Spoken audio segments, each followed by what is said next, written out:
This is a Runic video for Durarara Season 2, Part 3, KETSU Episode 7 and 8, plus a bonus special episode that we watched in between, and that is kind of like a non-canon before Episode 7, and even before Episode 6, I would think, kind of video that we watched that was just a silly video to watch.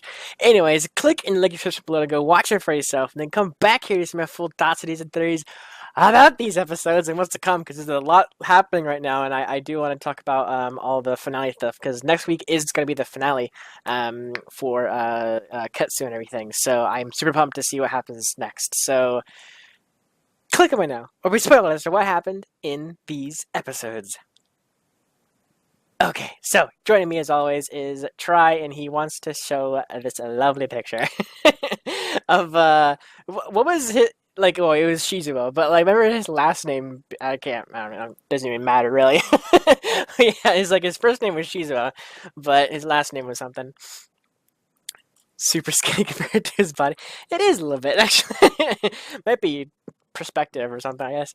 Anyways, yeah, so the bonus episode, special episode, whatever to call it, was just silly. It was just like it was just really silly just to see the guy dress up as three different characters, including Celty, and then Celty getting mad and pushing him down, and it's like, give me back the money that I gave you earlier, which he actually, I'm pretty sure he used that money to pay for the sushi that Simon gave him.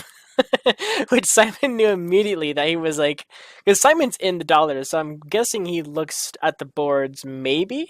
I would assume he looks at the boards maybe every once in a while, whatever. So I'm sure he knew immediately that like he's the fake or whatever. Obviously, he knows he's not the real Shizuo because he knows Shizuo, kind of thing. But the actual like real reason Shizuo wasn't there was pretty dark. Like him and his brother went to go see like his grandma's funeral, or went to their grandma's funeral. Like that was like unexpected. Like for like, you know, just like a random special episode kind of thing. Like I didn't think they'd go that far. I thought like he was like, you know, away on holiday like with his family, or you know, something like that, not just like a funeral. It's just like, Jesus Christ. But you know, again, it's not canon, but it was interesting nonetheless.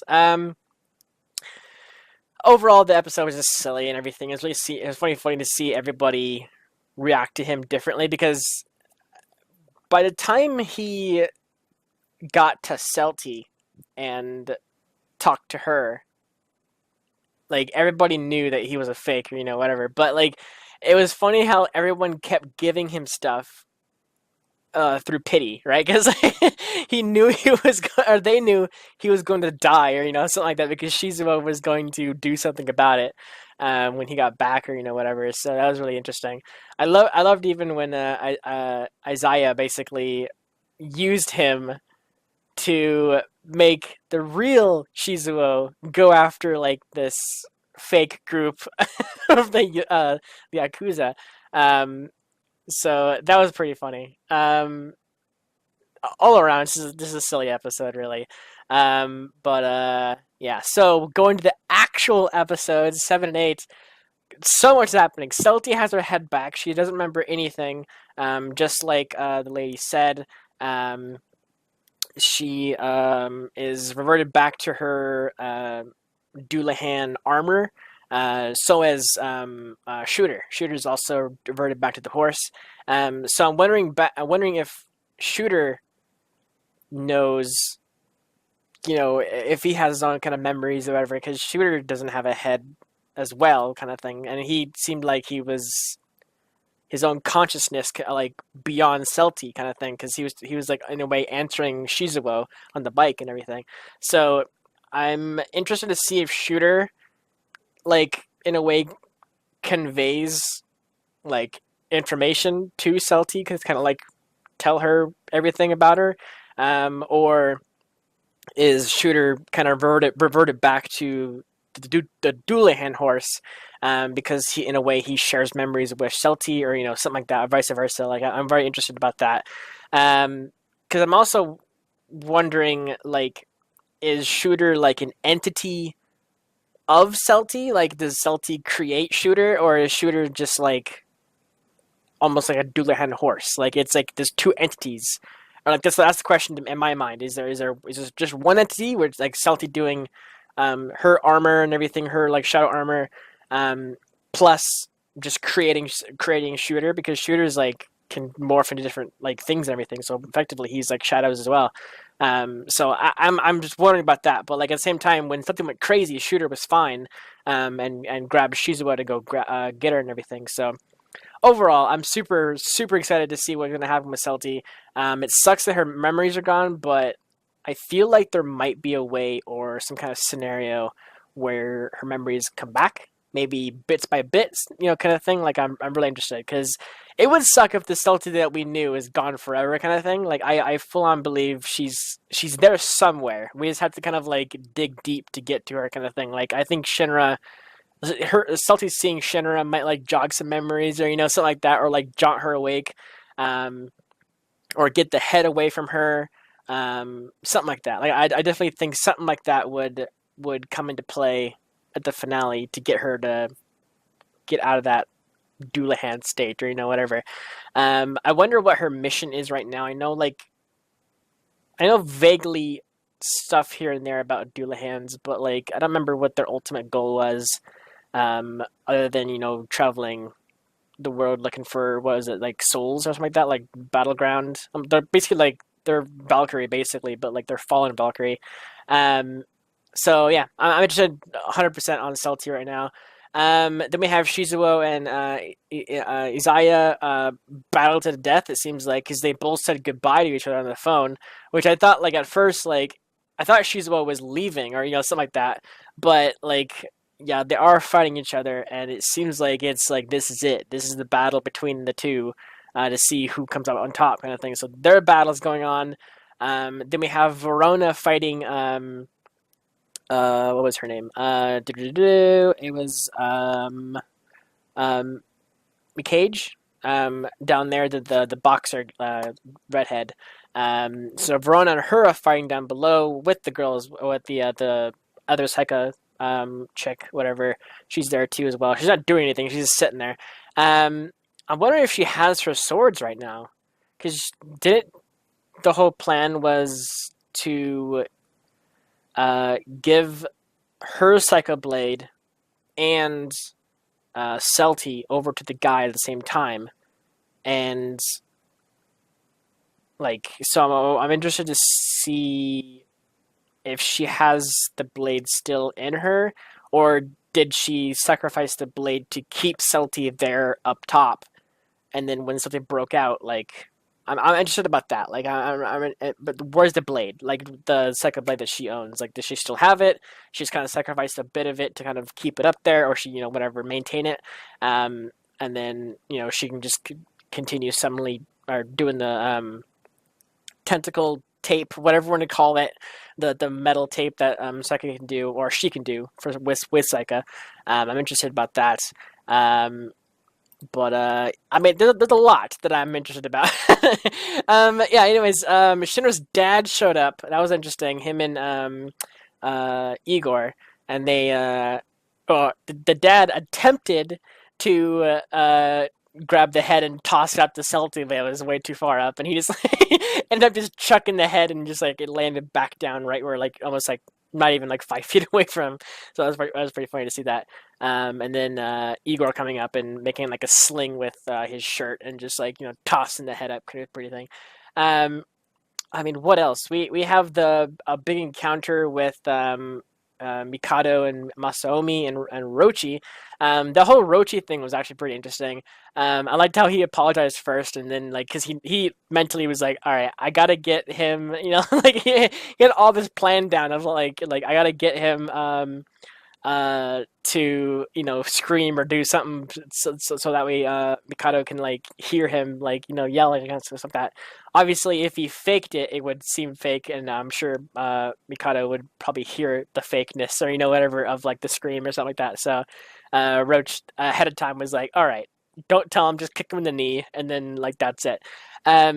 It's really interesting that Nami is going ham right now trying to get Mikado like talking like to her, kind of thing. That was really interesting. Even having the twins there, like, flipping out and like, like what's happening, or whatever. And then even them talking about uh, Alba as well. That was really interesting. Or Alba talking. Well, I can't remember now. I can't remember if Alba talked to. No, Alba didn't talk to them. Um, that was Nami talking about Alba, I believe. Pretty sure. Or was I can't remember now. There was a lot happening in the chat room at that time, and I can't remember who. Someone mentioned Alba, and then the twins like were like, like what, they didn't know, kind of thing. I know the twins don't know everyone's identity. I know they know maybe some people, but it's very interesting to like see characters that don't know everybody, right? Because like we know like um Isaiah knows everybody in the chat room basically. I'm pretty sure he does. Like at some point he knows, kind of thing. Mikado, I think, maybe knows about like maybe half. He could probably tell who the rest of them are because he has like admin access, whatever to it. Or does no wait no that was the chat. He has admin access on the dollar site, but I don't think he has admin access on this chat room. Because the chat room is different compared to the dollar site. I don't remember if they've ever said. Do you know, Try, if they've ever said if Mikado or Isaiah created this chat room? Or is it like a public chat room kind of thing? Not sure. Isaiah was able to ban a bunch of those psychas. Oh, that's true. But I would think he'd get like admin, almost like mod, like he got modded. But yeah, I'm not sure. I'm interested to see about that. Because all of a sudden, Rochi joined the group, kind of thing. But I'm sure Masaomi kind of helped him with that. Because Rochi joined and then started basically effectively like calling out Mikado, like publicly. Like, so not only did Nami call him out, but then Roach jumped on there and started calling him out as well. So uh, beyond anyone's like, without a doubt, everybody knows that Mikado is like in this chat room and he's this, this user, kind of thing. Like they know who he is now. The twins know who he is, and whoever reads the chat. I mean, literally anybody can log into that chat and see that all this was happening, kind of thing. So he's outed definitely for the chat room, so everybody knows who he is. And I think Nami said stuff about him being the leader of the dollars and everything too as well. So the people in the chat room they know that information now. So he was outed hardcore, like hardcore outed by Nami and Roach. Well, Roach didn't really. I guess Roach didn't say anything about him being the leader of the dollars. He was interested about Masaomi, and he wanted to talk and everything. So, yeah, that's interesting. Anyways, lots happening. Then we have Kyohei out of the hospital and everything like that. Erica's in the road looking for him. She doesn't know that he's safe and everything at Salty's place. I mean, like, just what else? Like, what else is happening? Like, so much is freaking happening. The psychas, controlled by the teacher, the teacher that Haruna was after, is currently controlling like an army of effectively zombie psychas, or psychic controlled zombies. There we go. Basically, he's figured out a way for all of the people affected by Psycha to transfer Psycha's gifts, or whatever, through fingernails and teeth, that kind of thing. So effectively, they're zombies. So if you get scratched, whatever, you get bit, kind of thing, Psycha gets into you, transfers Psycha, or whatever, connects, or transfers the connection to Psycha. So that's really interesting. I'm wondering if he has to do it himself, or is it like a command that he gives to all new psychas to sharpen their fingernails, or something like that. Like, I'm wondering how he does that. But overall, he's trying to get Shizuo and Verona, and on his psychas team, so that way he has like unparalleled like power. Like like there's not going to be anybody to stop them if he has Shizuo on his side. So I'm really interested about that because before we went up against a bunch of Psycho users through Haruna when she was attacking Shizuo and all of them in the park and everything, and Shizuo fought them all. So Haruna knows. I mean, she's not herself right now, but she's fought against him before. So maybe she knows something like that. But again, she's not herself, so maybe that information won't be. Well, I mean, I was gonna say like maybe that information might not transfer over to like the teacher, but she's being controlled. So like everything that she knows about, she can tell the teacher, and then he knows the information as well. So I mean, it's yeah, he'll know how to fight Shizuo definitely. Um, I mean, what else? Mikado has a gun. That was the big thing that Alba's brother gave him. I guess was the gun. So that's interesting. I'm wondering if he's gonna bring that to his Roach encounter because he's going there thinking Masaomi's like captured or whatever kind of thing. So I'm assuming he's probably gonna pull the gun on Rochi and then start like yelling for him to get Masaomi or whatever, and then he's gonna realize that he's fine. This is all like a ruse. But who knows? I mean, who knows what's gonna happen? I'm not sure. Then we had Saki and Henri going to Salty's house. Henri's feeling the pressure of Saika right now. Yeah, Mikado shoots everybody. um, so yeah, we have Henri feeling the presence of Saika, like all around her, basically, like she's flipping out about it. We have Seiji and Mika basically sleeping off, whatever, at Salty's place, kind of thing.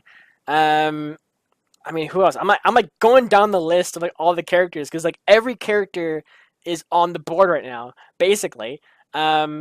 Like doing something. Like Celty's kind of off on her own right now. She might get like interrupted because she hasn't like left the stairway yet. Like she's still walking down the stairway that she made, kind of thing. And she talked briefly to Isaiah, and then she walked down again. It's really cool to hear her voice again, through not through text or everything, or not through like mental, because it's in a way she's always been showing text messages, and then we hear her thoughts read out, in her voice, kind of thing, or her texts read out in her voice. But we actually get to legitimately hear her voice, like without thoughts, kind of thing. Like that's like her legit voice, like talking to the head and everything. So that's very cool, very interesting. I mean, geez, but we haven't seen anything about Shinra. Shinra's off somewhere. He's being controlled by the lady, but like we don't know where he is. Amelia, the mom, she's at Stacy's place as well. She's helping Kyohei heal up and everything. I'm like legitimatly going down the list of all the characters, and I'm like remembering everything that happened. A lot's happening. Oh yeah, Tom. Tom's the Shizuo and Verona guy. The what was his job again? I can't remember like his job title. Like it was just he's just like collection. What was his? I can't remember. Why did I forget his freaking job title? I don't know. I forgot. He collects things. He's but yeah. So Tom's at Simon's place right now, holding off the zombie apocalypse, basically. Debt collector. There we go. That's a good way to say it. Yeah. So Tom and the bald guy that was originally. He might still be, but I'm not sure. He was originally helping Isaiah with the whole dollar situation and whatever he wanted for that. So he's there. I'm not sure if I mean, we haven't seen anything of him going against Isaiah at all. So I think he might still be part of Isaiah's group, probably, maybe. Just taking a break or whatever. But yeah, him and Tom and Simon's partner are all in Simon's sushi bar, protecting against the zombie apocalypse that's happening right now. So I'm actually interested how far this like Psycha zombie in infection has gone, like how far it's gone, like because I'm assuming you poke one person, they become like a zombie, right? And then they start going around just like scratching people in the roads, whatever. Just like it's like, oops, sorry, let's scratch, kind of thing, and then like transfers and transfers and transfers and transfers and so on and so forth until like I'm wondering how far it's gotten. Like I don't think he'd just stop collecting zombies. I think he just have like people who are too far out to help in the current situation continue getting zombies so that way they can come help kind of thing, or whatever. So I'm interested about that and everything. It's actually interesting to see that the guy we've seen for a little while now is the teacher, because there was the guy that kept showing up with like the beard and everything, and he said he was in the car when he was trying to or when he was trying to, I guess, take out Kyohei. He was in the car. He was in the passenger seat. We still don't know who's the driver's seat. Kyohei knows about the people in the car, but I don't know if he fully knows. He just said he wanted to run by information through Celti because Celti might know, about it, kind of thing. So I'm wondering if he did see the driver, because to this point, we still don't know who the driver was. Like, who knows who the driver is? So I don't know if he figured out who the driver is, or he figured out that the teacher ran him over. I'm wondering if he knows about the teacher or not, kind of thing. So there's so much happening, and I love it. It's fantastic. So I think that's it. Is there anything that I missed? Is there anything at all that I missed? I mean, there's so much happening. We had Shizuo knocking a tractor excavator to the side with just his like elbow, or no, his shoulder. Like he hit it on his shoulder and then like toss it aside. That was badass. Verona's leg got trapped between some girders that like fell off the crane, or whatever. So that sucks. What else? I'm trying to think of like just small things that happened in the episodes. I feel like that's it. I mean, there could be some more stuff. Yeah, Izaya and Shizuo coming up for sure. Like their death battle is definitely happening like right now.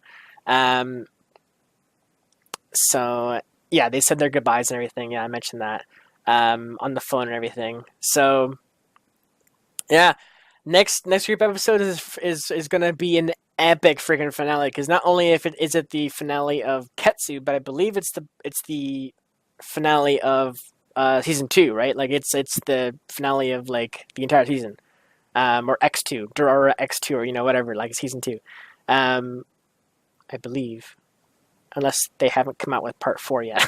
I'm not sure. I don't know, that might be a bad finale. I mean, you're not wrong. Anyways, I'm assuming my theory is it's gonna be an epic finale.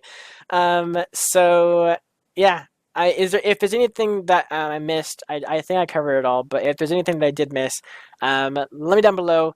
Let me know down below, and I'll comment down below my response of what I thought about that certain scenario or whatever that I missed about that. Obviously, no spoilers. We're gonna get to it next week, so don't worry. So yeah, thanks so much for watching, and I will see you guys back here next week for the finale of Durarara. Take care, buddy. 裏切りの夕焼け厄介に絡みつく汗を切り裂くようにしてマシンは叫ぶ